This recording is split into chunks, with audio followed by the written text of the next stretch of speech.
baik semuanya. Di sini saya ingin memperkenalkan diri saya, yaitu eh, dengan nama Joel Jogo Sekriso Karo dengan NIM 240306093 dari Prodi Peternakan dari kelas PTNC. Nah, di sini saya akan menjelaskan tentang saluran reproduksi unggas betina dan proses pembentukan telur. Tugas ini didasarkan dari mata kuliah ilmu produksi ternak unggas yang diajarkan oleh Bu Tati Vidianisari, SPT, MP, IPM. Nah, pertama-tama kita itu akan menggambarkan sistem reproduksi unggas itu di kertas sampai sini. Baik, pertama-tama saya gambarkan dulu.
Baik, adapun bisa lihat di sini, adapun beberapa nama yang akan saya tentukan di sini pada reproduksi unggas betina, yaitu di sini yang bulat-bulat ini namanya ovarium. Baru di sini ada namanya simpang magnum.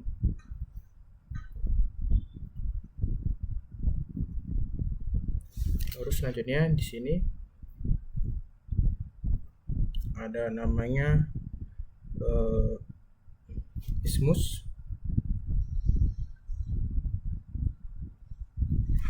Di sini ada nama uterus. Di sini ada kloaka. Baik, adapun bagian-bagian dari bagian dari saluran reproduksi unggas betina, yaitu yang pertama ini ada ovarium. Terus setelah ovarium masuk ke infunibulum, setelah infunibulum maka masuk ke simpang magnum, baru di sini masuk ke isthmus, uterus, lalu kloaka. Baik, pertama-tama saya akan menjelaskan dari ovarium. Nah, ovarium ini itu berfungsi untuk menghasilkan ovum ataupun kuning telur. Biasanya pada ayam betina itu dia ada dua, ada kiri dan kanan, dan yang bekerja sempurna lah bisa dibilang itu bagian sebelah kiri, enggak sebelah kanan. Terus dalam menghasilkan ovum, ovarium ini juga menghasilkan hormon progesteron dan estrogen. Baik, setelah dari ovarium maka berjalan selanjutnya ke infunibulum. Nah, di infunibulum ini bentuknya itu kayak corong, bisa lihat di sini. Dia itu fungsinya untuk menangkap ovum dari ovarium. Nah, di sini juga lah terjadi pembuahan kalau ada sel sperma yang masuk ke saluran reproduksinya si betina. Kalau nggak ada ya maka ovum tadi itu nggak dibuahi gitu. Dan untuk di sini tuh biasa kurang lebih lamanya itu dia bisa 15 hingga 20 menit lah ovum itu menempel di saluran infunibulum ini. Selanjutnya dari infunibulum maka berlanjut ke simpang magnum. Nah, di simpang magnum ini itulah salah satu wilayah terpanjang lah bisa dibilang di sistem ini. Fungsinya simpang magnum ini yaitu membentuk albumen ataupun putih telur serta serta calaza yang fungsinya itu untuk menjaga posisi kuning telur itu supaya dia tetap di tengah-tengah gitu.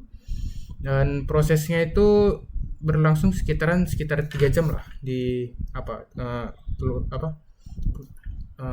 ovum yang telah di berjalan sini tadi, kira-kira setelah 3 jam lah lamanya dia nempel di sini. Selanjutnya itu masuk ke ismus.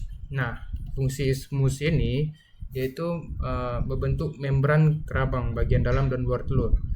Dan untuk proses pembentukan membran ini kurang lebih itu 1 sampai 2 jam lah lamanya di ismus ini. Setelah dari ismus masuk ke uterus. Nah, uterus ini fungsinya itu untuk membentuk cangkang telur. Yaitu dengan cara penambahan kalsium lah. Juga ini kadang bagian ini juga dia menambahin air pada telur tadi lah gitu. Juga pemberian warna juga dia terjadi di uterus ini. Makanya kalau telur ayam broiler itu kadang warnanya coklat, warnanya coklat gitulah. Selanjutnya ada vagina, yaitu fungsinya itu untuk saluran pengeluaran lah. Dia penyambung dari uterus ke kloaka ini. Jadi setelah telurnya itu matang di sini, dia itu langsung ke kloaka gitu. Kloaka inilah lubang pengeluarannya. Di uterus ini itu kurang lebih waktu pembentukannya itu sekitar 18 hingga 20 jam lah gitu.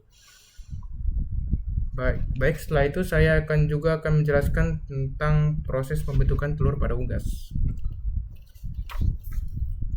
Penjelasannya kurang lebih sama seperti yang sistem reproduksi unggas tadi, yaitu yang dimana-mana awalnya itu dimulai dari ovarium ini sendiri gitu.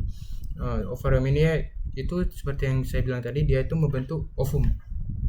Nah, setelah dia membentuk ovum, maka dia lanjut ke infunibulum. Nah, di infunibulum ini terjadi pembuahan sel sperma kalau ada sel sperma yang masuk ke saluran reproduksi tadi.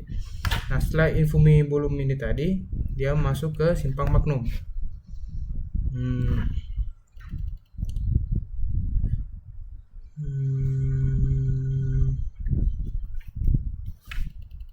Dia masuk ke simpang magnum. Nah, disinilah terbentuknya warna putih telur ataupun albumen. Setelah dari simpang ismus, maka masuk ke uterus. Nah, di uterus inilah terbentuknya cangkang telur tadi gitu. Setelah itu dia dikeluarkan dari kloaka.